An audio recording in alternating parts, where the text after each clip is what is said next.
Taas lang po ang kamay ng mga nakakakilala sa akin. Pakitaas. Oh, yung dami. May television yung mga yan.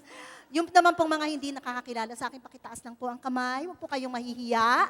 Huwag maging sinungaling. Tatamaan ng kidlat ang magsisinungaling. Merong hindi nakakakilala sa akin. Walang TV po yan. Doon po sa mga nakakakilala po sa akin, maraming salamat po. Those who know me, thank you so much. Those who do not know me, well, amanos na tayo. Hindi ko rin naman kayo kilala. And now, we are here, ladies and gentlemen, because meron po tayong pinaglalaanan ng ating panahon. Ito po ay ang mga biktima ng Yolanda Typhoon, di po ba? Alam niyo po, I went to the house of this very rich man for 3 years in a row. Pinupuntahan ko po siya and hindi po siya nagbibigay kahit kusing para lang po sa pamasko ng ating mga street children. But this time, bago pumasok ang Disyembre, lumapit na naman kami sa kanya. And we asked for his help. And he declined again. Hindi ko na napigil ang sarili ko. Sabi ko, Sir, ang yaman-yaman ninyo, ang damot-damot ninyo. Hayaw ninyo magbigay para man lang po sa ating mga kababayan doon sa Visayas na nasa lanta ng Yolanda. Magkaroon naman po kayo ng puso. Sabi niya sa akin, Beverly, alam mo ba na ang nanay ko may cancer? Alam mo ba na ang kapatid ko namatayan ng anak, ay namatayan ng asawa, 4 ang anak, pinag-aaral lahat? Alam mo ba na ang kapatid kong isa, merong diabetes, nagka-gangrene, putol ang paa, hindi makapagtrabaho? Naku, di na-guilty ako. Tiningnan ko siya, sabi niya sa akin, ngayon, kung hindi ko sila tinulungan, kayo pa? Wag tayo pong gaya niya, kasi siya, walang kwentang tao. may pera, nako, gagabaan po yon. Kaya ho, tayong lahat, wag po kayong mahihiyang mag-donate. Utang na loob, wag po kayong maramot. Wag tayong maramot lahat. Whatever small thing that we can give, kahit po yan piso, kung yun po ay galing sa puso, makakatulong po yan. Di po ba? Am I right or am I right? You're right. Yeah, now. Because there are very many social people here. Hello, sir. You're very Caucasian. Are you foreigner? Yeah. Are you, what's nationality? Italia! Oh, sorry, I do not speak Italian. But I speak French. And I would like to sing a French song.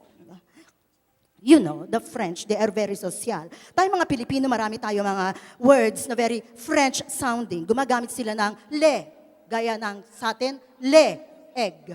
Le, egg.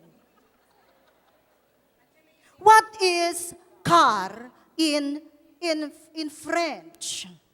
Do you know? Rêve-vous. Rêve-vous. Kapag sabing ganun sa akin ng isang kaibigan ko, Beverly, passez-vous coup? Sabi ko sa kanya, ha? Sabi niya, passez-vous coup? Ikaw, passez-vous ka rin ba? Sabi ko, hindi, papalawan ako. And this French song, for all of those who don't understand French, well, there is a Tagalog translation at the second part of the song. Ngayon, this is intended for a duet. But since I am solo, I will do it alone.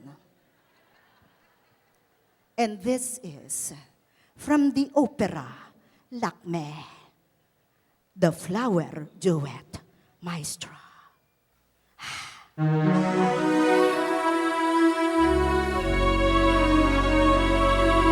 Social.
puso